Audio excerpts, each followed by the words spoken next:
शेतकरी कर्जमाफी, शेतकरी राज्यातील शेतकऱ्यांना कर्जमाफी बाबतीमध्ये काय शेतकऱ्यांनी प्रश्न काय सदस्यांनी प्रश्न उपस्थित केले?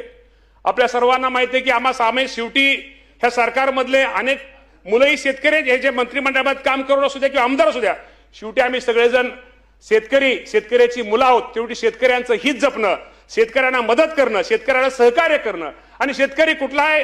कुठं निसर्गाच्या ह्याच्या लहरीपानामुळं किंवा काही अडचणीमुळे शेतकरी अडचण येते, या शेतकऱ्याला कुठेतरी निश्चित प्रकारे एक आधार दिला पाहिजे, या शेतकऱ्याला कुठेतरी मदत केली पाहिजे, सहकार्य केलं पाहिजे. यासाठी या राज्याचे मुख्यमंत्री देवेंद्र फडणवीस साहेब असतील, एकनाथजी शिंदे साहेब असतील, स्वर्गीय मी मुद्दाहून अजितदादांचं नाव का घेतो, दादा त्या मिटिंगला ह्याला हजर होते आणि काही प्रतिनिधी, शेतकऱ्यांचे प्रतिनिधी, काही शेतकरी नेते पण त्या मिटिंगला हजर होते की या शेतकरी कर्जमाफी बाबतीमध्ये एक चांगल्या प्रकारचा कुठेतरी निर्णय घेतला पाहिजे. यासाठी मुख्यमंत्री आणि दोन्ही उपमुख्यमंत्र्यांनी त्यावेळेस आपल्याला माहिती आहे की प्रवीण परदेशी साहेबांच्या अध्यक्षतेखाली एक कमिटी स्थापन केली आणि त्या कमिटीला सांगितलंय, गाईडलाईन दिले, कमिटीला सांगितलंय की साधारणतः आपण एप्रिल महिन्याच्या पहिल्या आठवड्यापर्यंत आम्हाला या कर्जमाफीच्या बाबतीमध्ये शेतकऱ्यांना कर्जमाफी ही कशी दिली पाहिजे, त्यामध्ये निकष काय असलं पाहिजे की जेणेकरून माझ्या महाराष्ट्रातील शेतकऱ्यांना त्याचा कसा फायदा जास्त होईल, हे निकष साधारणतः एप्रिल महिन्याच्या पहिल्या आठवड्यामध्ये त्यांना आम्ही